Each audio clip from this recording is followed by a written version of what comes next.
નમસ્કાર વિદ્યાર્થી મિત્રો, કેમ છો? મજામાં? બરાબર. ચાલો ફરી પાછા આપણે ચેપ્ટરમાં આગળ વધીશું. બરાબર.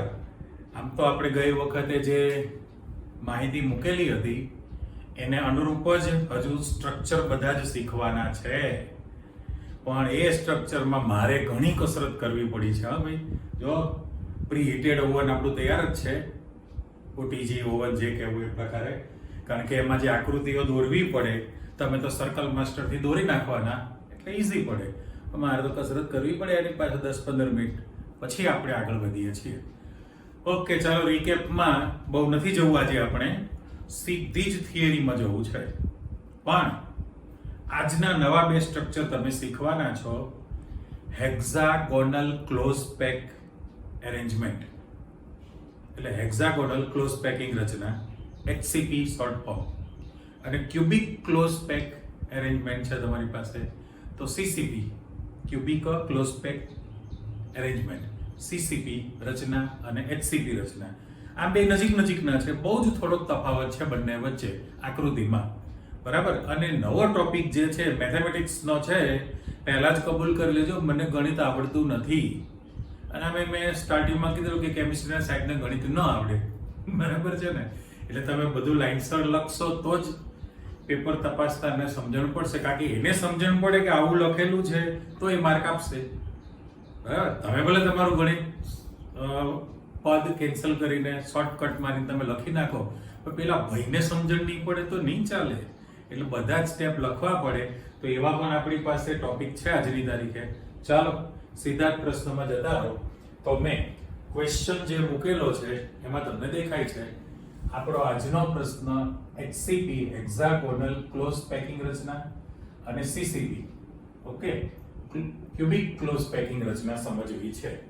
તો એમાં જે આકૃતિ આપણે જે સ્ટાર્ટ કરેલું એની જ કોપી છે, ચેક કરતા જાઓ ધીરે ધીરે. આપણી ચર્ચા શું હતી કે ભાઈ સ્ફટિકમાં પરમાણુ અથવા આયન, એટલે આપણે ત્રણેય બોલવું પડે, સ્ફટિકના ઘટક કણો એટલે અણુ, પરમાણુ કે આયન છે. હવે એની એકદમ સ્પર્શીને નજીક ગોઠવણી થયેલી છે, પણ હવે એ ગોઠવણીની અંદર ગોળા જે તમે ગોઠવો છો સોલિડ તરીકે, ગોળા તરીકે કલ્પેલું છે. સ્પેસ, એકમ કદ, એકમ કોષ, એ બધી ચર્ચા વિચારણા કરી નાખી છે. પણ બે ટાઈપની જે એરેન્જમેન્ટ હતી કે ભાઈ તમે જે ગોઠવણી કરતા હતા બોક્સની અંદર ગોળાઓની, તો દિવાલ બાજુ એક રો ગોઠવાઈ જાય, એને અડીને બીજી રો ગોઠવાય, ત્રીજી, ચોથી, એમ હરોળમાં ક્રમશઃ ગોઠવણી થાય. પણ એ જે તમે ચિત્ર ઉપરથી જોશો તો એક્સ અને વાય દ્વિપરિમાણીય રચના હતી, અને એમાં કોઈ પણ એક જ સમતલ છે. કોઈ પણ એક ગોળો તમે વિચારો સેન્ટરનો, તો આજુબાજુના 4 ગોળાના સંપર્કમાં રહેતો હોય છે. એટલે દ્વિપરિમાણમાં સવર્ગાંક 4 હતો ને. પણ એ જ ચિત્રને જો તમે ઉપરાઉપરી ગોઠવણી કરીને ક્લોઝ પેક રચના તૈયાર કરી દો તો પછી પરિસ્થિતિ સવર્ગાંક કેટલો બની જાય? સીધો 8 બને. કારણ શું હતું કે એક જ સ્તરનો ગોળો ઉપલા 4 ગોળાના સંપર્કમાં, નીચલા 4 ગોળાના સંપર્કમાં, એટલે સવર્ગાંક ત્રિપરિમાણમાં પાછો 8 બને. એટલે પહેલી અરેન્જમેન્ટ હતી. પણ બીજી જે હતી એ આપણે શીખીએ છીએ કે બે બોક્સની અંદર પહેલી રો ગોઠવાઈ ગઈ, જાતે સરકીને ગોઠવાય છે તો તમે ગોઠવો છો તો બે ગોળાની ખાંચના ઉપરના ભાગે એક મૂકો. બરાબર. જેટલી ખાંચ છે ત્યાં તમે ગોઠવણી કરવાના છો. તો સેકન્ડ ટાઈપની જે એરેન્જમેન્ટ હતી એ ગોળાની ગોઠવણી આપણી પાસે તૈયાર છે. જો આ હતા એના જ ગોળા આપણે તૈયાર કર્યા છે. પહેલી આકૃતિ, બીજી આકૃતિ, ત્રીજી. એમાં ધીરે ધીરે તમે આગળ વધતા જાઓ. તમારું પહેલું જે બ્લુ કલરનું જે ચિત્ર મૂકેલું છે એમાં એમ વાત કરેલી હતી આપણે કે ભાઈ આમાં રેફરન્સ તરીકે તમે કોઈ પણ એક ગોળો વિચારી લો. માની લો કે તમે આ ચેક્સ પાડેલી લાઇનિંગ ધરાવતો ગોળો કલ્પેલો છે. ઓકે. હવે એ ગોળો 1, 2, 3, 4, 5 અને 6 ગોળાના સંપર્કમાં છે. જો દ્વિપરિમાણીય રચના હોય તો આનો સવર્ગાંક તમારી પાસે 6 તૈયાર થયો. પણ આને પણ ઉપરાઉપરી સ્તરની ગોઠવણી કરીએ, ત્રિપરિમાણીય જળીદાર રચના બનાવવામાં આવે તો પરિસ્થિતિ કેવી થવાની છે કે ભાઈ આ જે ગોળો મૂકેલો છે સેન્ટરનો રેફરન્સ તરીકે, જો ને આપણે ગ્રીન કલર મૂકું છું ધીરે ધીરે, તો એ ગોળો સમતલના 6 ગોળાના સંપર્કમાં છે. એના ઉપર જ્યારે તમે ગોઠવણી કરો છો તો ઉપરના ભાગે 3 જ ગોળા ગોઠવી શકાય. બરાબર, 3 ની ગોઠવણી થશે ઉપરના ભાગે. પાછળના ભાગે વિચાર તો ફરી પાછા 3 થાય. એટલે આ જે લાઇનિંગ વાળો ગોળો છે એ કેટલાના સંપર્કમાં રહે? સમતલના 6, ઉપરના સમતલના 3, નીચેના સમતલના 3. એટલેનો સહવર્ગાંક તમારી પાસે 12 બનવાનો છે. રાઈટ? આ આપણી સેકન્ડ જે અરેન્જમેન્ટ હતી કે ભાઈ ગોળાની ખાંચ ઉપર જે ગોઠવણી છે એની તૈયારી આપણે કરેલી છે. તો આ પહેલું ચિત્ર તમારી પાસે છે. એમાંથી થોડા ખસીને ઉપર જતા રહો તો એની અંદર પણ તમને દેખાશે. હવે નંબરિંગ જો આપણે કરી નાખીએ તો 1 2 આ તમારી પાસે 3 4 5 અને 6 ગ્રીન કલરના જે ગોળા મૂકેલા છે એ તમારા 6 ગોળા. ઓકે, અને એની અંદર જે લાઇનિંગ ધરાવતો જે ગોળો છે સેન્ટરનો એ તમે રેફરન્સ તરીકે ગોળો રાખેલો છે આ લાઇનિંગ વાળો. તો 6 ગોળાની ગોઠવણી પર તમે નવા 3 ગોળા ગોઠવી શકશો. કે જે આ રેડ કલરનું છે એમાં થોડા આછા ટપકા પાડી દો તો તમને અંદાજ આવે કે ભાઈ આ 3 ગોળા તમે ગોઠવી શકો છો એના પર. રાઈટ? એટલે એક લેયર હતું જે બ્લુ કલરનું જે લેયર છે, બ્લુ કલરનું લેયર એ તમારી પાસે સ્તર નંબર A કહીએ છીએ. અને રેડ કલરનું જે તમારી પાસે લેયર છે સેકન્ડ લેયર એને આપણે સ્તર નંબર B કહેલું છે. એટલે એ તો તમારી પાસે ફાઇનલ છે કે ગોળાઓના એક સમતલીય સ્તર પર જ્યારે બીજું સ્તર મૂકવામાં આવે તો છિદ્ર ઉત્પન્ન થાય. 2 પ્રકારના હતા. એક તો સમચતુષ્ફલકીય છિદ્ર ટેટ્રાહેડ્રલ કેપિટલ T અને અષ્ટફલકીય ઓક્ટાહેડ્રલ O હતું. ઓકે, 2 પ્રકારના છિદ્રો બને. એની પણ તમને જાણકારી છે કે ભાઈ સ્ફટિકમાં પરમાણુ અથવા ગોળાની સંખ્યા n હોય તો સમચતુષ્ફલકીય છિદ્રોની સંખ્યા ટ્વાઇસ n બને. અષ્ટફલકીયની સંખ્યા તમારી પાસે કેટલી બને છે? n જ બને. એટલે જેટલા પરમાણુ હોય એટલા જ અષ્ટફલકીય છિદ્રો બને, સેમ સંખ્યા. પણ સમચતુષ્ફલકીય છિદ્રની સંખ્યા તમારી પાસે કેટલી બને છે? ડબલ, ટ્વાઇસ n બને. ભૂલી ગયા ને? ગયા લેક્ચરમાં છેલ્લે 2 આકૃતિ આપણે દોરેલી હતી, યાદ કરી લો. NaCl નો એકમ કોષ, એમાં એક સમઘન પહેલો વિચારેલો હતો. એ સમઘનમાં ઓલ્ટરનેટ જે પરમાણુ મૂકેલા એક સમઘનમાં એક સમચતુષ્ફલકીય છિદ્ર બને. તો કેટલા હતા સમઘન? 8 સમઘન હતા તમારી પાસે. રાઈટ? તો 8 સમચતુષ્ફલકીય છિદ્રો બને કે નહીં? 8 સમચતુષ્ફલકીય છિદ્રો બન્યા છે, પણ સંખ્યા 8 છે. ઓકે, અને એકમ કોષમાં તમે જે પરમાણુની સંખ્યા વિચારવાના છો એકમ કોષમાં, એ પરમાણુની સંખ્યા કેટલી છે? 8 છે. સાદો સમઘન છે. સિલિંગના 4 પોઈન્ટ, ભોંયતળિયાના 4 પોઈન્ટ, એટલે 8 પરમાણુ. ભાગ ન ગણતા હો. એ ગોળાનો જે લેટાઇસ પોઈન્ટ હતું એ 1/8 ભાગ હતો. 2 ભેળસેળ નહીં કરો. સાદો સમઘન હતો. સિલિંગના 4 પોઈન્ટ, ભોંયતળિયાના 4 પોઈન્ટ, 8 પરમાણુ હતા. ઓકે, અને પછી તમે સમચતુષ્ફલકીય છિદ્ર તૈયાર કર્યું CCP રચનામાં અથવા FCC NaCl નું સ્ટ્રક્ચર હતું એમાં. તો એમાં 8 સમઘનના 8 છિદ્રો બનેલા હતા. એટલે ગોળાની સંખ્યા પણ 8 હતી, સમચતુષ્ફલકીય છિદ્રોની સંખ્યા પણ 8 જ હતી. રાઈટ? ઓકે, પણ અષ્ટફલકીય જે રચના હતી, અષ્ટફલકીય રચનાની અંદર તમારી પાસે કેવું થવાનું છે? તો કે જેટલી ધાર હતી 12 ધાર બને અને સેન્ટરનો ગોળો તો ખરો જ. તો 12 ધારના મધ્ય બિંદુ, 12 ધારના મધ્ય બિંદુ તમારી પાસે આવે અને સેન્ટરનો ગોળો, એટલા તમારા અષ્ટફલકીય છિદ્રો બને છે. પણ અષ્ટફલકીય છિદ્રોની સંખ્યા તમારી પાસે અડધી થવાની થઈ ને. એ હજી એકવાર આપણે આકૃતિ દોરશું. Don't worry, BFP. તો આમાં સૌથી પહેલું તમે અહીંયા ફાઇનલ કર્યું છે કે સ્તર A અને સ્તર B છે. હવે પરિસ્થિતિ કેવી થાય? તો કે જ્યારે તમે ગોળાઓનું ત્રીજું સમતલીય સ્તર ગોઠવો ત્યારે સ્ફટિક રચના બનવાની છે. કરેક્ટ? તો એના માટે આપણે સંભાવના જે મૂકું છું ચેક કરો. તો દાખલા તરીકે અહીંયા તમે મૂકેલું છે આ સમચતુષ્ફલકીય છિદ્ર T તમને દેખાય છે. રાઈટ? આપણે ત્રિકોણ એક મૂકી દીધેલો છે. હવે જ્યારે એના પર ત્રીજા સ્તરનો ગોળો મૂકશો, બરાબર, તો એ ગોળો સમચતુષ્ફલકીય છિદ્ર T ઉપર ઢંકાઈ જશે. એનો અર્થ એ કે આપણી પાસે જે મોટું ચિત્ર હતું પછી એને અધૂરું મૂકો. આ જે મોટું ચિત્ર હતું એમાં એ નંબરના પરમાણુ એટલે બ્લેક પહેલું સ્તર હતું. તમે રેડ કલરના જે પરમાણુ મૂકેલા છે એ તમારી પાસે કયું સ્તર તૈયાર થયેલું છે? બી નંબરનું તૈયાર થયું. તો એની અંદર પેટર્ન ચાલતી રહેતી હતી ને કે દાખલા તરીકે અહીંયા ગ્રીન પેનથી મૂકું છું તો આ સમ ચતુષ્ફલકીય છિદ્ર ટી બને છે પહેલું 3 ગોળાથી, બરાબર. અને એના પછી તમે જોશો તો તમારી પાસે અષ્ટફલકીય છિદ્ર ઓ બને છે. જો સમચતુષ્ફલકીય છિદ્ર ટી, અષ્ટફલકીય છિદ્ર ઓ બન્યું કહેવાય. ઓકે, તો પછી અહીંયા આગળ તમે જોશો પેટર્નમાં તો એ પાછું સમચતુષ્ફલકીય છિદ્ર અહીં બને છે. જો ઉપર આ સમચતુષ્ફલકીય છિદ્ર ટી બને. અહીંથી તમે આગળ વધશો તો અષ્ટફલકીય છિદ્ર ઓ બનવાનું છે. આ પાછું તમારું કયું બન્યું છે? સમચતુષ્ફલકીય છિદ્ર ટી કહેવાય કે નહીં? એમાં લખી શકાય એવું નથી. એટલે માત્ર ને માત્ર મારે અહીંયા નિશાની કરવી હોય તો સમચતુષ્ફલકીય છિદ્ર ટી ની નિશાની છે. ચલો ગોળ કાઢી નાખો. ગોળા સમજશો નકામાં, ટેટ્રાહેડ્રલ. અને અહીંયા જે મૂકેલું છે એ અષ્ટફલકીય છિદ્ર ઓ છે, બરાબર છે.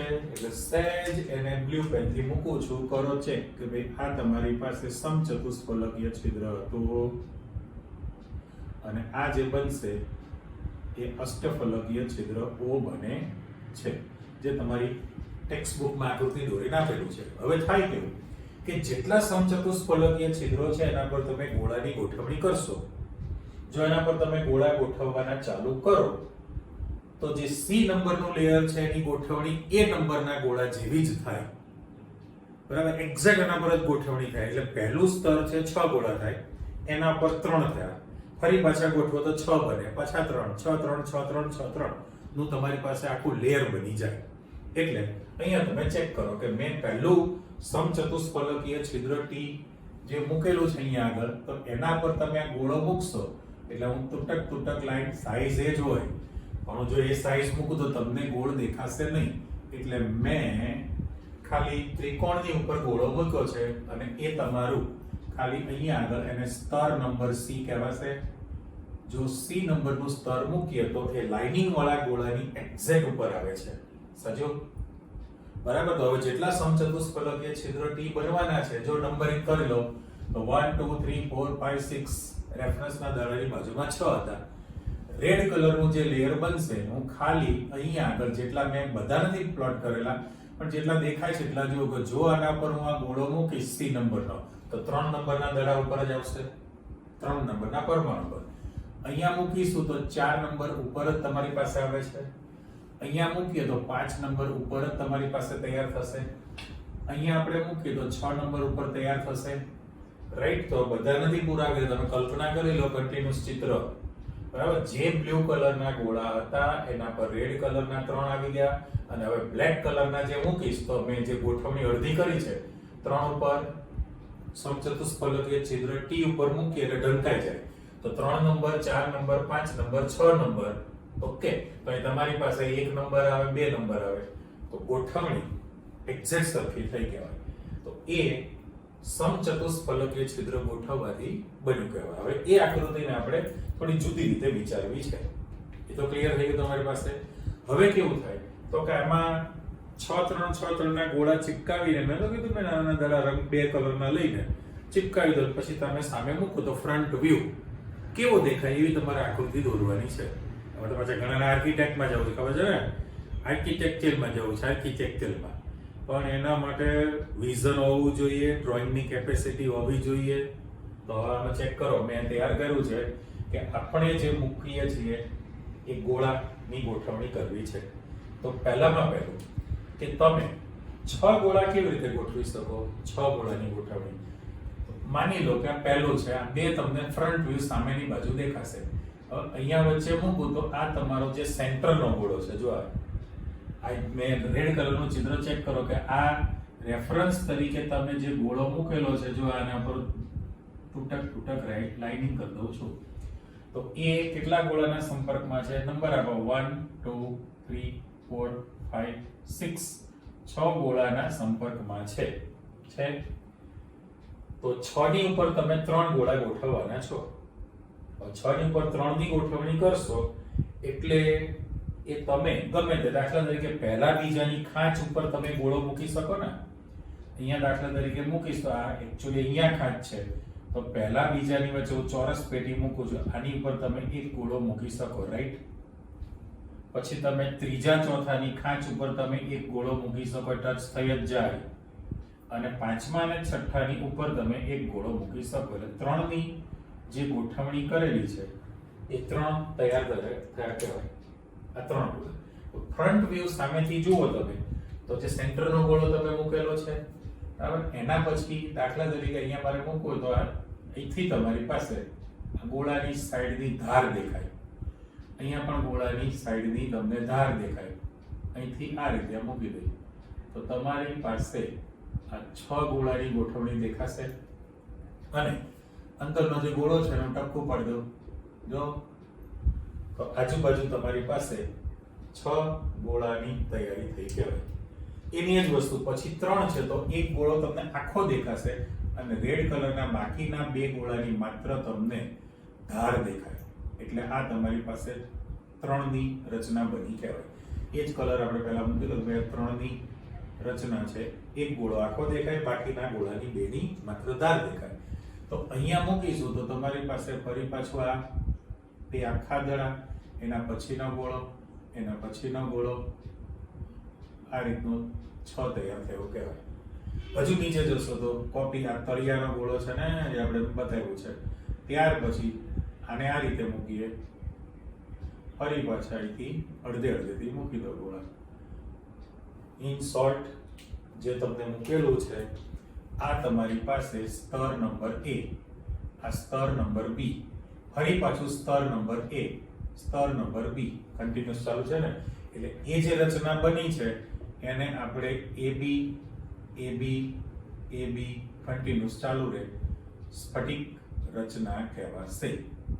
AB AB AB સ્ફટિક રચના તમારી પાસે તૈયાર થયેલી કે 6 3 6 3 નું આખું લેયર બનતું જાય. તમે સર્કલ થી બનાવશો ત્યારે એને હેક્સાગોનલ ક્લોઝ પેકિંગ એરેન્જમેન્ટ થઈ કહેવાય.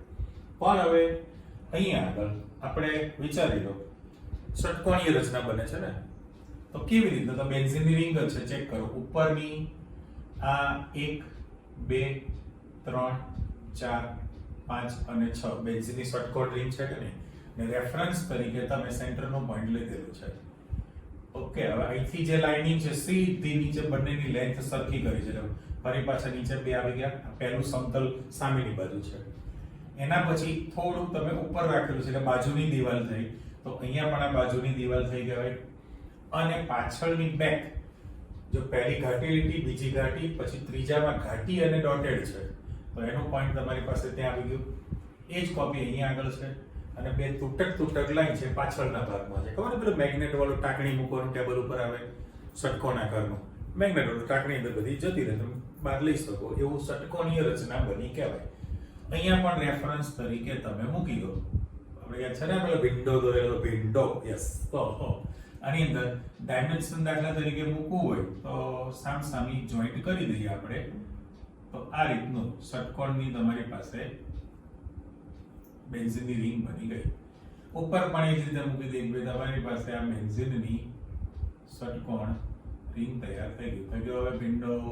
ઓકે, એટલે જે મેં વાત કરી કે 6 ગોળા જે હતા તમારો રેફરન્સનો ગોળો છે અને આજુબાજુ 6 ગોળા છે. હવે એના પર તમે 3 ગોળા મૂકી શકવાના છો. તો 3 માટેની શક્યતા કેવી છે? તો અહીંયા આગળ હું ટપકા મૂકું છું, ચેક કરો. હવે ટપકા મૂકવામાં ઉલટા સુલટી છે કે માની લો કે હું આ પંખો જે બને છે, પંખાના 3 પાંખિયા, એમાં હું રેડ કલરના ટપકા આ 2 વચ્ચે મૂકું છું, રાઈટ? ઓલ્ટરનેટ છે. જો આની અંદર આપણે ટપકા મૂકે તો આ ભાગ ખાલી થયો ને, ફરી પાછા આની વચ્ચે મારે ટપકા મૂકવા પડશે. ઓકે, તો એક ભાગ ખાલી થયો અને પાછળના ભાગે પાછા ટપકા મૂકવાના થશે મારે. તો તમે ચિત્રમાં જુઓ તો એવો ભાસ થાય છે કે ભાઈ આ જે રચના જે હતી થોડું બધું એને કલર પૂરતી આપણે આપી દઈએ તો 3 ને 3 6 થયા તમારું સેન્ટરનો પોઈન્ટ છે. જુઓ જે ચિત્રમાં જે ગોળો હતો એની આજુબાજુ 6 ગોળાની ગોઠવણી છે. એના પર તમે 3 ગોઠવશો તો 3ની ગોઠવણી જે કરવી છે એમાં સંભાવના 2 થઈ કહેવાય, બરાબર? કેવી રીતની થઈ? તો દાખલા તરીકે રેડ ઉપર જ રેડ મૂકો છે, તો પહેલા નક્કી કરી લો કે આ જે છે ગોળો ઉપરથી નીચે ઉતરો તો જે 3 ની ઉપર ગોઠવણી કરી છે, જુઓ અહીંયા આગળ આ જે છે 1 2 જે 3 મૂકેલા છે એમાં રેફરન્સ તરીકે 2 3 ને રેફરન્સ નો દડો છે. અહીંયા તમે જુઓ ને કે 1 2 ને એની ઉપર છે. તો ધારો કે આપણે લાઇનિંગ વાળાની વાત કરવી હોય તો આગલી દિવાલ પહેલી ગણાય, રાઈટ? પછી ટપકા વાળી જે દિવાલ છે તમારી પાસે આ દિવાલ થઈ ગઈ, જો લાલ ઉપર લાલ ટપકો મૂક્યો છે મેં. એના પછી પેરી ન ગણાય, તૂટક લાઈન વાળી આ દિવાલ ગણાય પાછળની. પછી તૂટક અને આ ન ગણાય, પણ કઈ દિવાલ ગણાશે તમારી પાસે? આ ઘાટી વાળી દિવાલ ગણાય. જો તમે આને જોઈન્ટ કરી દો, જો આને આપણે જોઈન્ટ કરી દઈએ તો એ ત્રિકોણના શિરોબિંદુ બને છે. જો આ 3 થયું. અને હવે એના બદલે તમે ટ્વિસ્ટ કરી નાખો, ફેરબદલી કરી નાખો. તો ફેરબદલી કરવી હોય તો શું થાય? આગળની જે ઘાટી લાઈન છે એના પર મૂકવું છે. ચાલો આ આપણે ઘાટી લાઈનમાં હું કરું છું. તો એ ફ્રન્ટ થયો કે આગળની પોઈન્ટનું આ બિંદુ હશે ને, નીચે ઉતારો કે આ ગ્રીન દડો નીચે ઉતરે તો નીચે ઉતરશે તો આગળના 2 અને રેફરન્સ ઉપર 1 દડો સમય. ચલો આ આવી ગયું. હવે પાછળ મારે ગોઠવણી કરવી હોય તો ક્યાં આવશે? આ 2 વચ્ચે આવશે, રાઈટ? કઈ થઈ? ઘાટી અને તૂટક લાઈન થઈ કહેવાય. સેમ કોપી સફેદમાં જવું છે આપણે તો ઘાટી અને તૂટક લાઈન એટલે પાછળનો ભાગ તૈયાર થયો કહેવાય કે નહીં? અને એને પણ જો તમે જોઈન્ટ કરી દો તો એ પણ તમારી પાસે ત્રિકોણ જ બનશે.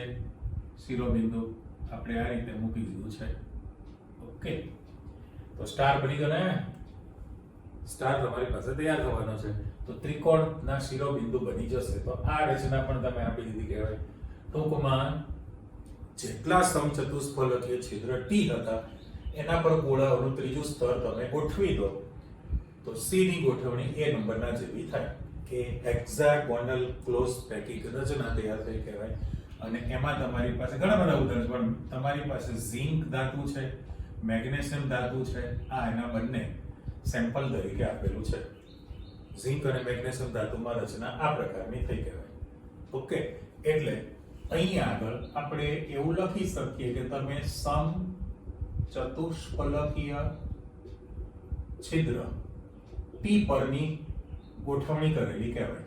જેટલા સમચતુષ્ફલકીય છિદ્ર હતા એના પર ગોઠવી દીધું છે. પણ તમારી પાસે બીજો જે પ્રકાર હવે આવે એ સેકન્ડ સંભાવના શું છે? તો કે જેટલા અષ્ટફલકીય છિદ્ર છે તમારી પાસે ઓક્ટાહેડ્રલ એના પર ત્રીજા લેયરની ગોઠવણી કરી દો તો સી નંબરની ગોઠવણી એ નંબરના જેવી થતી નથી. સી નંબરના લેયરની ગોઠવણી એ ઉપર ન આવે બંધ બેસતું, એટલે ત્રીજું લેયર અલગ પ્રકારનું જ આવે જે તમારી ABC રચના કહેવાય, FCC રચના કહેવાય, CCP રચના પણ કહેવાય. Face centred cubic close pack arrangement FCC NaCl રચના. ક્યુબિક ક્લોઝ પેકિંગ રચના CCP પણ એને કહેવાય. બરાબર? એ રચના કરવા માટે ફરી પાછા તમે આ ચિત્રમાં જતા રહો તો મેં જે નંબરિંગ કરવું છે એ નંબરિંગની અંદર પહેલામાં પહેલું કે આ જે અષ્ટફલકીય છિદ્ર O બનશે છે, અષ્ટફલકીય છિદ્ર O બન્યું છે. સેમ કોપી અહીંયા અષ્ટફલકીય છિદ્ર O બને છે. પણ એ જે અષ્ટફલકીય છિદ્ર O બન્યું એ નીચેના જે બ્લુ કલર મૂકું છું ચેક કરો કે તમારી પાસે આ જે ગોળો મૂકું છું, જો મેં ફરીથી ડ્રો કર્યું છે બ્લુ કલરમાં, અહીંયા પણ બ્લુ કલરમાં ફરીથી ડ્રો કરું છું અને અહીંયા પણ બ્લુ કલરમાં ફરીથી ડ્રો કર્યું મેં ગોળાનું કદ. તો એ બ્લેક હતા એટલે મેં બ્લુ કલર કર્યા છે, એ નંબરનું લેયર છે. એના ઉપર તમારી પાસે કયું થયું કહેવાય? રેડ ગોળાઓનું લેયર છે. એને આપણે ટપકા પાડી દઈએ તો અંદાજ આવી જાય કે ભાઈ જેની અંદર હું ટપકા મૂકું છું એ તમારું B નંબરનું સ્તર હતું લેયર.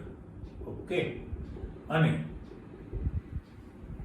ઉપર જે તૈયાર થયું છે એ અષ્ટફલકીય છિદ્ર હતું ને અષ્ટફલકીય છિદ્રની ઉપર તમે ગોળો મૂકો છો બ્લેક કલરનો.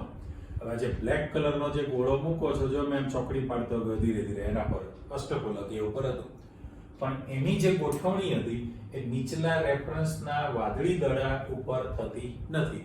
અહીંયા શું હતું કે ભાઈ જે લાઇનિંગ વાળો ગોળ હતો એના પર જ થશે, 3 નંબર ઉપર જ, 4 ઉપર જ, 5 ઉપર એક્ઝેક્ટ રચના થઈ. ત્યારે એવી રીતનું ન બને, સાઈડમાં જતું રહેશે.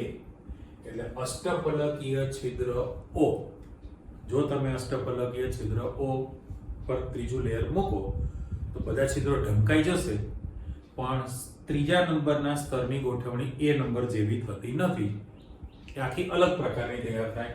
એટલે એ જે રચના છે એને તમે ABC રચના કહેવાના. અને એ કેવી રચના થઈ તો તમારો NaCl નો એકમ કોષ હતો. ચાલો દોરી નાખીએ. ભાઈ એક ચોરસ હતું, એની અંદર તમે બીજું ચોરસ મૂકવાના છો, બરાબર? એની અંદર તમે ત્રીજું ચોરસ મૂકશો. આ ઝડપી દોરવા માટેની આપણી પદ્ધતિ હતી. એક ચોરસ, બીજું ચોરસ, ત્રીજું ચોરસ. ગોખાઈ ગયું છે ને બધું? છેડા જોડી દો તો તમારી પાસે ક્યુબ સમઘન તૈયાર થઈ ગયો. અહીંથી તમે બોલવાના હતા કે ભાઈ પહેલી લીટીને છેલ્લી સાથે, વચલીને વચલી સાથે, ને પહેલીને પહેલી સાથે. અહીંથી આ સમતલ બની ગયો. કહેવાય હજી ઉપરથી પાછું બનાવી દો. ભાઈ પહેલી લાઇનિંગને છેલ્લી સાથે, વચલીને વચલી સાથે, ને પહેલીને છેલ્લી સાથે. જો આપણે આ મૂકી દઈએ તો NaCl નો એકમ કોષ બની ગયો. થોડી નાની ડિઝાઇન, એક લાઇનિંગ વધારે મૂકવાની હતી જે આપણે આપી દીધી. હવે ગોળાની જે ગોઠવણી થવાની છે એ પહેલું જે સ્તર છે તમારી પાસે, તો આ ભોંયતળિયાના તમારી પાસે બિંદુ છે. અને સેન્ટરનો જે ગોળો છે આ FCC જે રચના હતી એ એક જ સમતલમાં, કોઈ પણ એક સમતલ વિચારી લો. ધારો કે તમે ઉપલું સમતલ વિચારો ને, તો એ 6 ના સંપર્કમાં હતું ને, તો આ જે 4 ગોળા છે એક જ સમતલમાં કલર પ્રમાણે, તો આ તમારી પાસે પાછા કયા બની જવાના છે? રેડ કલર બનવાના છે કે કલર સરખો બદલો. તો જો તમે 4 રેફરન્સ તરીકે મૂકેલું હોય, આનું સેન્ટર પોઈન્ટ છે, તો પેલું પણ સેન્ટર પોઈન્ટ તૈયાર થવાનું છે ને. પણ બંને વિરુદ્ધ પ્રકારની રચના તૈયાર થવાની હોય એટલે આપણે સાઈઝમાં એની ગોળ મૂકી દઈએ. એટલે ધારો કે આપણે બધા દડા મૂકતા નથી, તો ખૂણા પરના 4 લેવા છે. જોઈ લો કે ભાઈ આ ખૂણા પરના આપણે 4 બિંદુ લીધા, ભોંયતળિયાના 4 બિંદુ લીધા છે. આને આપણે હતું એકદમ કેન્સલ કરી નાખો, બરાબર? તો 4 ગોળાની ગોઠવણી હતી અને એના ઉપર જ્યારે તમે સેકન્ડ લેયર મૂકો તો B નંબરના જે દડા છે, B નંબરના એ જે ગોઠવણી કરવામાં આવે, તો આ જો ગ્રીન હોય તો ઉપર રેડ આવશે ને. રેડ આવે એટલે અહીંયા તમારી પાસે ગ્રીન આવશે, આ પણ ગ્રીન આવશે, અહીંયા પણ ગ્રીન આવશે, આ પણ ગ્રીન આવશે. તો B નંબરનો જે દડો છે, તો વિચારજો ભાઈ, હું એ જ કલર વાપરું છું કે ભાઈ આ A નંબરનું લેયર હતું પહેલું, એના પર તમે B નંબરનું જે લેયર મૂકશો, B નંબરનું લેયર, તો ગ્રીન દડાની રચના કરી છે. અને પછી તમે C નંબરનું લેયર તૈયાર કરવાના છો. એટલે આને તમે પાછું C નંબરનું લેયર કહી દો. એટલે આમાં 2 વાત છે. ઘણી જગ્યાએ બુકમાં તમને એવું જાણવા મળશે કે A નંબર પછી B નંબર પાછું એને બદલે AB પણ કહેવાય, પણ એવું ના હોય. ABC સ્ફટિક રચના બને છે. કારણ શું? તો કે આ જે સ્ટ્રક્ચર છે પહેલું, એના કરતા આ બીજા નંબરનું લેયર કહેવાય. ત્યાર પછી ગોઠવો તો ત્રીજા નંબરનું લેયર થયું કહેવાય, ચોથા નંબરનું થયું. એટલે જ્યારે સમતલીય ગોઠવણી કરો ત્યારે 6-3-6-3 ની અંદર જે સેમ બને છે એવું આમાં નથી બનતું. ઓકે, તો એ અષ્ટફલકીય છિદ્ર જે બન્યું છે એના માટે તમારે CCP રચના પણ કહેવાય, ક્યુબિક ક્લોઝ પેકિંગ એરેન્જમેન્ટ, અથવા તો એને face centred cubic close pack arrangement, બેમાંથી કોઈ પણ શબ્દ વાપરી શકાય. એટલે ABC રચના તૈયાર થઈ કહેવાય. એ પણ ષટકોણીય બનવાનું હોય તો અહીં આપણે થોડીક આકૃતિ મૂકી છે, એમાં ચેક કરો. ધારો કે તમારે અહીંયા રેફરન્સ તરીકે જે આ જે દડો મૂકેલો છે, ચલો આપણે એને ડિસ્ટર્બ ન કરીએ, તો અહીંથી મારે આની જો લંબ રેખા દોરવી હોય આ રીતે મૂકી કહેવાય. અને આ જે છે, આ જે 3 છે એમાંથી પસાર થઈને આપણે મૂકીએ. જો આ બીજી રેખા, અને આ ત્રીજી રેખા જે છે એ જેટલું છે વધારાનું કેન્સલ હું કરી દઈશ. જુઓ તો આમાં તમને એવો ભાસ થાય છે, થઈ ગયો ને હવે ક્લિયર કે ભાઈ તમારી પાસે જે દડા છે એમાં 1 નંબર અને 2 નંબરની ખાંચની ઉપર તમારો ગોળો ગોઠવાનો છે. અહીંયા 3 નંબર ને 4 નંબરની ખાંચ ઉપર ગોળો ગોઠવાનો છે. 5 નંબર ને 6 નંબરની ખાંચ ઉપર જ ગોળો ગોઠવાનો છે. એટલે 3 ગોળા તમે એના પર મૂકેલા છે. એ ચિત્ર પણ દેખાશે કે જ્યારે તમે 3 મૂકશો તો એ 3 ની ગોઠવણી થઈ ગઈ. એટલે ખરેખર ફ્રન્ટ વ્યૂ સામેની બાજુ તમને 2 ગોળા દેખાય ને. જો મારે ગ્રીન કલર જ મૂકવો હોય તો આ 2 ગોળા તમને સામેની બાજુ દેખાય, રાઈટ? અને પછીનો ત્રીજો ગોળો પાછળ દેખાય જે બેક સાઈડે છે. એટલે આનું આ ચિત્ર નીચે પાછું તૈયાર થઈ શકે. જો આપણે આકૃતિ મૂકવી હોય તો અહીંથી તમારું ત્રીજા નંબરનું લેયર છે તો એમાં પણ તમારે સામેની બાજુ 2 ગોળા છે અને પાછળના ભાગે તમારી પાસે 1 ગોળો છે. એટલે 6-3-6-3 નું જે લેયર તમે કહો છો એનું જ બન્યું કહેવાય કે ભાઈ આ તમારી પાસે A નંબર છે, ધારો કે આ B નંબર છે અને પાછું આ A નંબર થઈ ગયો ને. તો હેક્સાગોનલ ક્લોઝ પેક રચનામાં આ ટાઈપની ગોઠવણી થઈ કહેવાય, બરાબર? 2 ગોળા તમને સામે દેખાય છે અને એક ખાંચ ઉપર તમે આ ગોળો મૂકો. 6 ગોળાનું જે લેયર હતું 6 નું, એમાં તમારી સામેની બાજુ દાખલા તરીકે 5 અને 4 છે, અથવા તો 1 ને 2 છે ને. આ ઊંડું ચિત્ર વિચારો કે 1 અને 2 છે તો એની ખાંચ ઉપર તમે આ મૂકશો, ઓકે? એટલે 2 ની ઉપર 1 છે. આને ઉલટું કરી નાખું તો આ 2 ની નીચે 1 છે. એટલે 1 કદું, પાછા 2 આવી ગયા, પાછું 1 છે. તો એની રચનામાં ફરક પડતો નથી. ક્યારે આ 6-3-6-3 ની ગોઠવણી છે ત્યારે એ હેક્સાગોનલ થયું.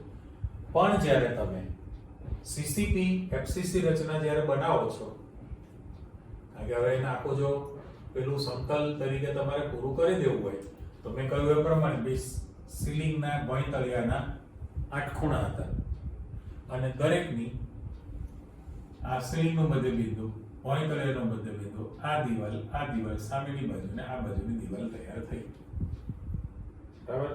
તો એ જે સ્ટ્રક્ચર એફસીસી વાળું કમ્પ્લીટ તૈયાર છે આપણી પાસે, ઓકે? એટલે ધાર વાળું વિગત હજી તમને આપીશ. ત્યારે અહીંયા કેવું બનશે? આની જે રચના છે એમાં તમારી પાસે બહુ ડિસ્ટર્બ નથી કરવું આપણે, હતી એમને જ મારે લાઇનિંગ કરવી છે. એટલે હું ખાલી એક્સ તરીકે, એક્સિસ તરીકે હું જુઓ આ એક દોરી મેં લાઈન, પછી આ તમે બીજી લાઈન દોરેલી છે અને આ ત્રીજી લાઇનિંગ દોરેલી છે, રાઈટ?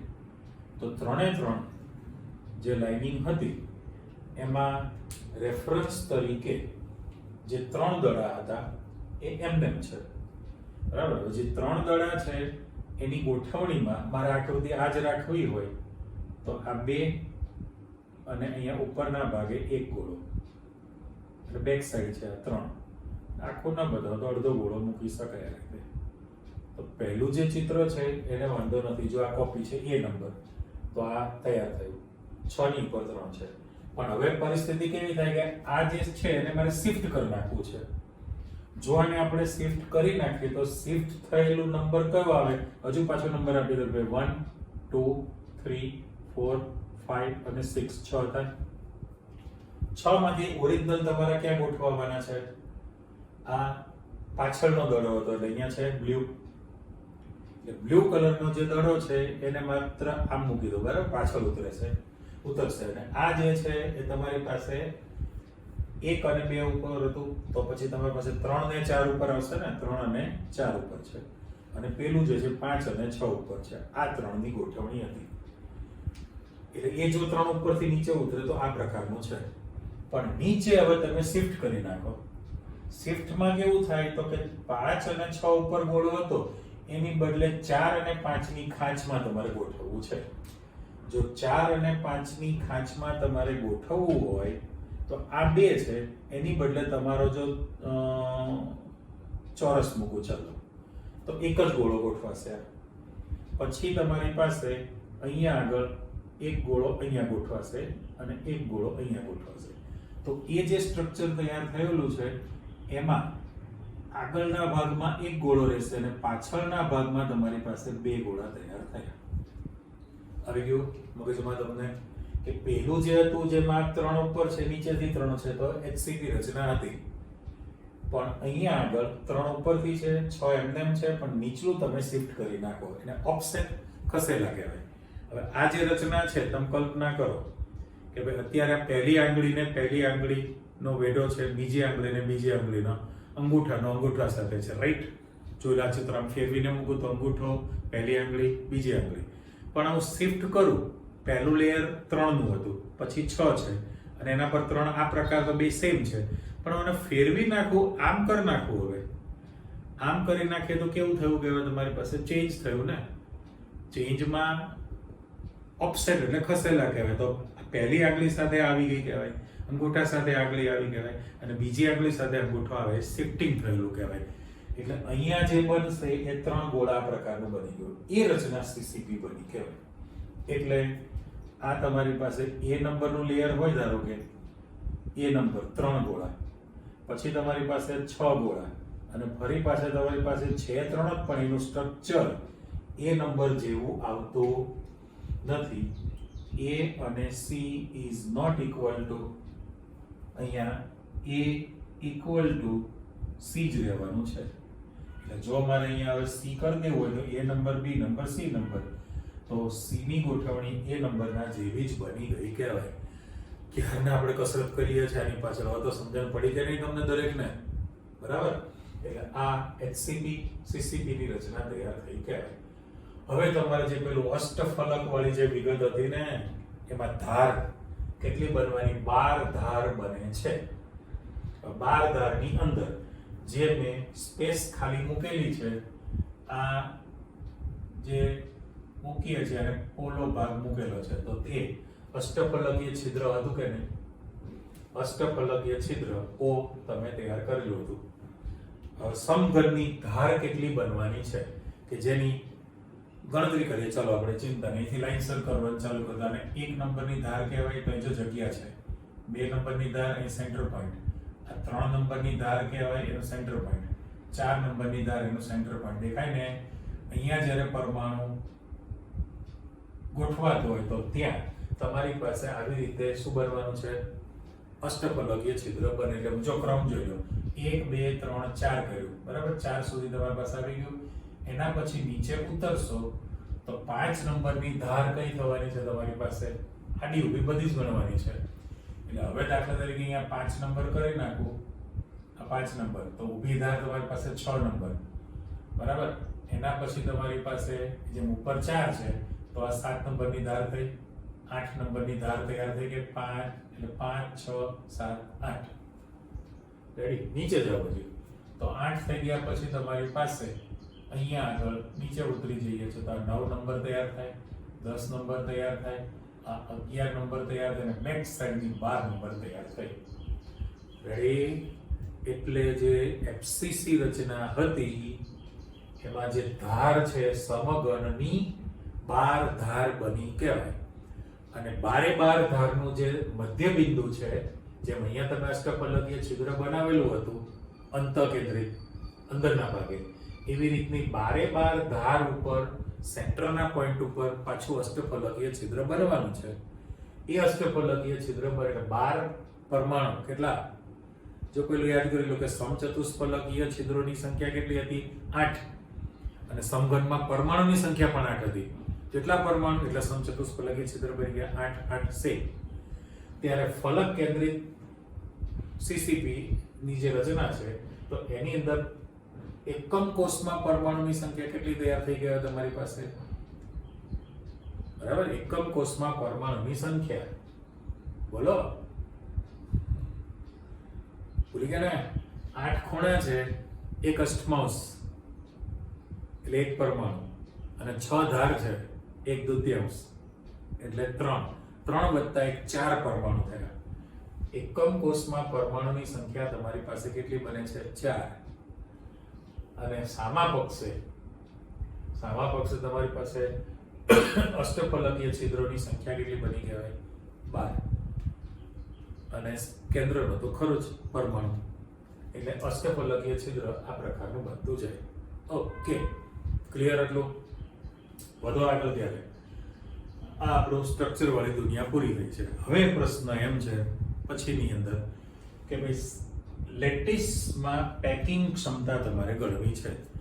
આમ જનરલી આપણું જે ઉદાહરણ હતું કે જે ગોળો છે, એક સમાન કદના એક જ સમાન કદના ગોળા છે તમારી પાસે, ખાલી ચોરસ બોક્સ છે, એમાં તમે મૂકી દો, ભર દો અંદર, તો બધા પહેલું બીજું ત્રીજું અપ ટુ ડેટ બધા લેયરો ગોઠવાતા જાય, વ્યવસ્થિત ગોઠવી દઈએ. પણ ગોળા દ્વારા રોકાયેલું કદ, 4 ગોળા ગોઠવો તો વચ્ચે ખાલી જગ્યા રહેતી હોય, એ ખાલી અવકાશ કહેવાય. હવે જે એકમ કદનો તમે વિભાગ લીધેલો હોય તો ગોળા માટે પ્રાપ્ત થયેલું કદ કેટલું? 100% કહેવાય ને, કશું ભરતા નથી એટલે કેટલું કહેવાય? 100%. પણ ગોળા દ્વારા રોકાયેલું કદ કેટલું છે દરેકની ગણતરી કહેવાય ને પેકિંગ ક્ષમતા કહેવાય. પેકિંગ ક્ષમતા, પેકિંગ એફિશિયન્સી ઇંગ્લિશ વર્ડ, બરાબર? તો એમાં તમારે સૂત્ર છે ગણતરી માટે, પર્સન્ટેજ શોધવા કે ભાઈ ગોળા દ્વારા રોકાયેલું કદ, ગોળા દ્વારા રોકાયેલું કદ છે એકમ કદમાં, અને એકમ કોષનું કુલ કદ કેટલું છે એને ગુણ્યા 100 કરી નાખો તો પર્સન્ટેજ મળી જાય. એટલે મેં પહેલા જ કીધું કે ખાલી બોક્સ છે તો તમારી પાસે પ્રાપ્ય અવકાશ 100% થયો. હવે તમે ગોળા ગોઠવી દો તો ગોળા દ્વારા રોકાયેલું કદ કેટલું છે, તો દરેકે દરેક સ્ટ્રક્ચરમાં અલગ અલગ ગણતરી તૈયાર થવાની છે. અને એ ગોળા થઈ ગયા પછી ખાલી રહેતો અવકાશ કેટલો, તો ટોટલ કદ 100%, એમાંથી દાખલા તરીકે આ છે તો 74 કદ રોકે, તો 100 - 74 કરો એટલો અવકાશ ખાલી રહેલો કહેવાય. એટલે એમસીક્યુ તરીકે તમને પૂછે 3 કિંમતો તૈયાર થવાની છે ધીરે ધીરે, બરાબર? હવે એમાં બીજું કંઈ છે નહીં, પર્સન્ટેજ યાદ રાખવાના છે, પણ એની આકૃતિ જે છે એમાં તમારી ભૂમિતિ, જ્યોમેટ્રી કામ લાગવાની છે. ઓકે, તો મેં પહેલું જે મૂકેલું છે એમાં ચેક કરો કે સાદા સમઘનીય સિમ્પલ ક્યુબિક લેટિસમાં પેકિંગ ક્ષમતા તમારે જોઈએ છે. હવે સાદો ઘન એટલે ફાઇનલ છે ને કે બે ક્યુબ, સાદો સમઘન છે, 4 ખૂણા ઉપરના 4 ખૂણા નીચેના, 8 ખૂણા ઉપર 8 ગોળા હોય, 8 ખૂણા પર 8 ગોળા, પણ એક અષ્ટમાંશ ભાગ થયો એટલે એકમ કોષમાં પરમાણુ કેટલો થયો? એક જ થાય ને. એકમ કોષમાં ગોઠવાયેલા પરમાણુનું કદ કેટલું થયું? એક જ બન્યું છે. તો એક ગોળાનું કદ કેટલું? તમારું ભૂમિતિ 4/3πr³ કહેવાય ને, બરાબર? એટલે અહીંયા ગોળા દ્વારા રોકાયેલું કદ છે. સાદો ઘન છે તો એકમ કોષમાં એક જ છે ને. અંતઃકેન્દ્રિત હોય તો 1 વત્તા અંદરનો ગોળો 2 પરમાણુ થાય, 2 આયન બને. અને ફલક કેન્દ્રિત હોય તો હાલ જ બોલ્યા કેટલા બને? 4. 8 ખૂણાનો 1 અષ્ટમાંશ એટલે 1 પરમાણુ, 6 બાજુનો 1/2 એટલે 3 પરમાણુ, 3 વત્તા 1 4. તો અહીંયા એક જ ગોળો છે તો એ સંખ્યા આપણે મૂકવાની, એક ગોળો દ્વારા રોકાયેલું કદ, પછી તમે લખશો તો 2 ગોળા દ્વારા રોકાયેલું કદ, 4 ઘનફળનું 4/3πr³ થયું. પણ જે પ્રશ્ન થયો છે તમારે એકમ કોષનું કદ શોધવું પડે, બરાબર? તો સાદા ઘનની જે તમારી પાસે આકૃતિ મૂકેલી છે એ આકૃતિમાં તમે જોઈ શકો છો કે ભાઈ એમાં તમારો ક્રમમાં જે આ જે ગોળો છે દરેક 4 આકૃતિમાં કેવી ગોઠવણી કરેલી છે? ગોળાની જે સાઈઝ છે એ ખૂણા પર છે, પણ ગોળાની ધાર એકબીજાને ટચ થયેલી, સ્પર્શીને ગોઠવાય. એટલે અત્યારે જે ચિત્ર મૂકેલું છે સમઘન તમે જોઈ લો, ટેક્સ્ટમાં પણ છે જ, પણ નંબરિંગ તમારો આગળનો જે ફ્રન્ટનો જે ગોળો છે ઘાટી લીટી, બરાબર? એ નંબર, આ પાછળનો છે અડધા ગોળા મૂક્યા છે B, પછી આ C ને D, A B C D, D પૂરું થયેલ અહીંયા E, એના પછી તમને સામે દેખાશે F છે ને, F બની ગયા પછી પેલી બાજુ G અને H આવે, એટલે A B C D E F G H એ રીતનું તમે તૈયાર કરેલું છે. તો ગોળા જે છે, ગોળા આના માટે બહુ સિમ્પલ ગણતરી છે, કોઈ માથાકૂટ જ નથી, બરાબર? પણ જે બાકીના સ્ટ્રક્ચર છે એમાં તમારા ભૂમિતિના ત્રિકોણ લેવાના છે, લંબ ને પાયથાગોરસ ભાઈ દોડીને તમારી પાસે આવી જાય, અને પાછી પેકિંગ ક્ષમતા તો શોધવાની જ છે એની અંદર. તો જે પહેલું જે તમે મૂકેલું છે એમાં ગોળાની ત્રિજ્યા જે છે, એટલે બાજુ જે માની લો કે પહેલા એક નક્કી કરી નાખીએ કે સમઘન જે તમે મૂકવાના છો એ સમઘન નાનો મૂકું છો અત્યારે કે એક ચોરસ તમે મૂકેલું છે આ રીતે, રાઈટ? અને અહીંથી આ બેક સાઈડની દિવાલ તૂટક લાઈન આપણે આપી દઈએ, બરાબર? અસ્વાદ નહીં હો ભાઈ, કારણ કે તમે દોરશો ત્યાં તમને ખબર પડશે કેવી આકૃતિ થાય, દોરો ત્યારે. આ તો સ્લિપ થઈ જાય આની અંદર. તો હવે સમઘન છે એટલે એની લંબાઈ, પહોળાઈ અને ઊંચાઈ સરખી થઈ કહેવાય. એટલે એકમ કોષનું જે કદ લેવું છે અહીં આપણે મૂકી કે ભાઈ એકમ કોષનું કુલ કદ, તો કુલ કદ જે છે 1 ક્યુબ બન્યું કહેવાય ને, લંબાઈ ગુણ્યા પહોળાઈ ગુણ્યા ઊંચાઈ, એટલે 1 ક્યુબ તમે કરવાના છો. પણ અહીંયા આગળ તમે જોઈ શકો કે જે ગોળા તમે મૂકેલા છે એ ગોળાની આ ફ્રન્ટ જે મૂકેલું છે એ થોડું આપણે ટ્રાય કરીએ બનાવવા માટે, પણ એ ગોળો મોટો મૂકેલો છે એટલે અહીંથી જે ટચ કરવાનું છે, આ દાખલા તરીકે આ એક ગોળો છે, બરાબર? અને આ બીજો ગોળો છે, ગોળ છે જ શું છે, ગોળ નો સુગર. તો બંનેના જે સેન્ટર છે, બંનેના જે કેન્દ્ર, બંનેના ભાઈ સાઈઝ ગોળાની સરખી કરવાની છે. એટલે મારે તો આ ટચ થાય એટલી સપાટી વિચારવાની છે, બાકી તો એ અહીંયા આગળ. તો ગોળાની જે ત્રિજ્યા છે એ ત્રિજ્યા તમારી પાસે r છે અને આ પણ ત્રિજ્યા r થઈ ને, એ ગોળો છે આ BCD EFG ને H. ઓકે, તો જે ધારની લંબાઈ છે તમારી પાસે, એ ધારની લંબાઈ કેટલી તૈયાર થઈ કહેવાય? ધારની લંબાઈ તો a, ધારની લંબાઈ a છે, પણ a બરાબર ટ્વાઇસ r થયું ને. આ જે છે તમારી પાસે એક r બન્યો અને પેલો બીજો r છે, જો ત્યાં ચિત્રની અંદર, એટલે a બરાબર ટ્વાઇસ r થયું કહેવાય. તો પછી આ 1 ક્યુબ બરાબર આપણે કરવું હોય તો આની કિંમત અહીંયા મૂકી દો, બરાબર? આ કિંમત જો તમે અહીંયા ઉપર મૂકી દો તો ટ્વાઇસ r નો ક્યુબ બન્યો કહેવાય. તો કદ 2 નો ઘન 8 અને r ક્યુબ તૈયાર થયું કહેવાય, 8 r ક્યુબ બન્યું કહેવાય. સાચું?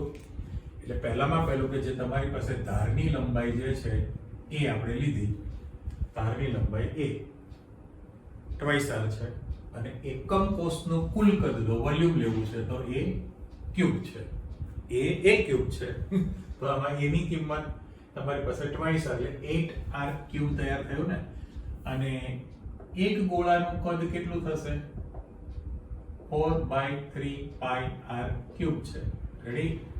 એક ગોળો જે છે એનું કદ તમારી પાસે 4/3 pi r ક્યુબ તૈયાર થવાનું છે.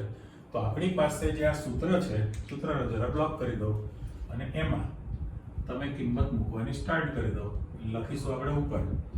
તો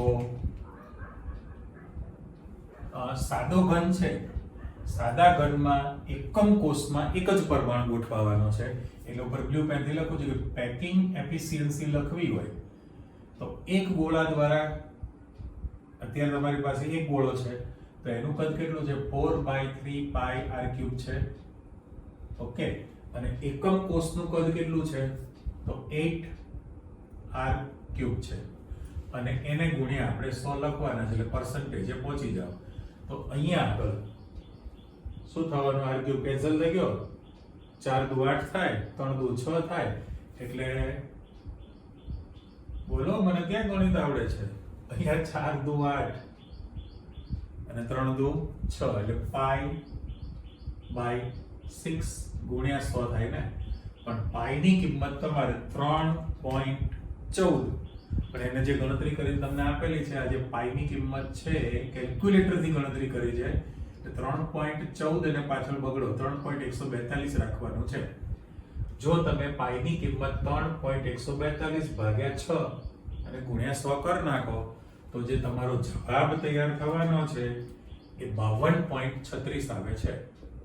બરાબર? 52.36 છે, એટલે એપ્રોક્સિમેટ 6.5 કરતા વધુ છે તો 52.4% લઈ શકો.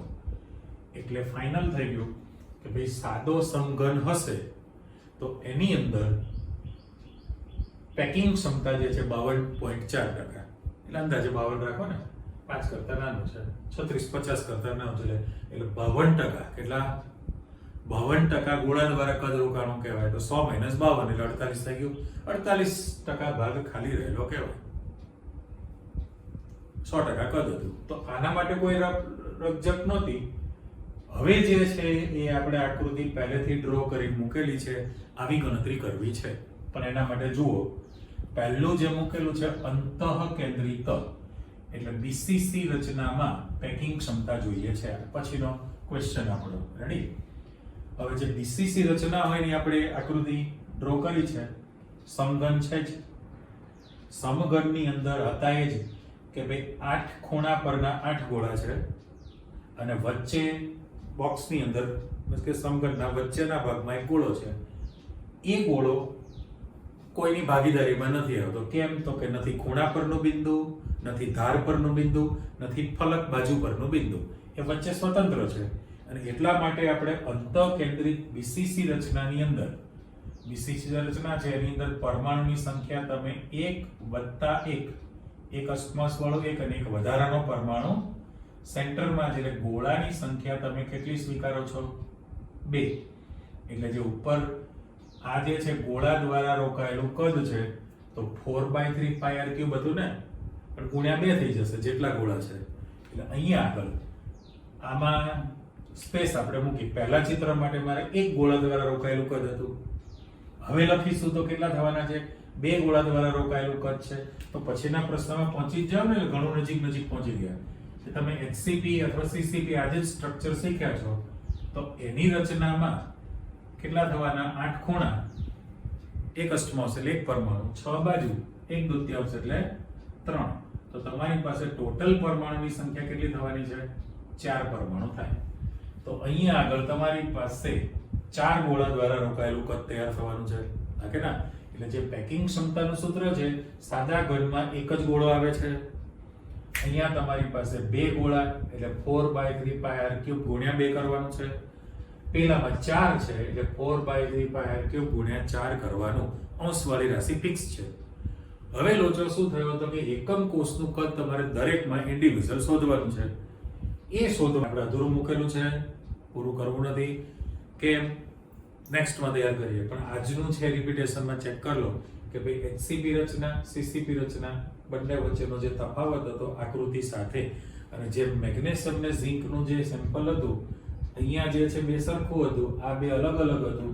તો અહીંયા તમારું કોપર અને Ag ધાતુનું ઉદાહરણ છે. કયું છે?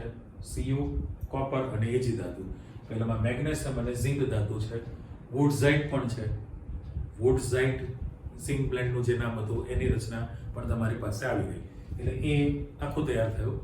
સામે ખાલી સમઘનમાં પેકિંગ ક્ષમતા, એટલે ટોટલ જે ગોળાઓ છે એ ગોળા દ્વારા રોકાયેલું કદ, એને પેકિંગ ક્ષમતા તરીકે તમે આપેલું છે. બરાબર? તો આને પહેલી જે ગણતરી મૂકેલી છે એમાં કોઈ માથાકૂટ તમારી પાસે થયું જ નહીં, કારણ કે આ એક અને એક હતું. આમાં તમારી પાસે જે લમણાજીક થાય છે એને ફરી પાછી એની જ આકૃતિમાં આગળ વધીને પૂરું કરવાની વાત આવે છે. પણ નેક્સ્ટ લેક્ચરમાં આપણે પૂરું કરવાના છે. આજે સમયનો અભાવ. નેક્સ્ટ ટાઈમ મળીએ છીએ. ઓકે, આવજો, બાય.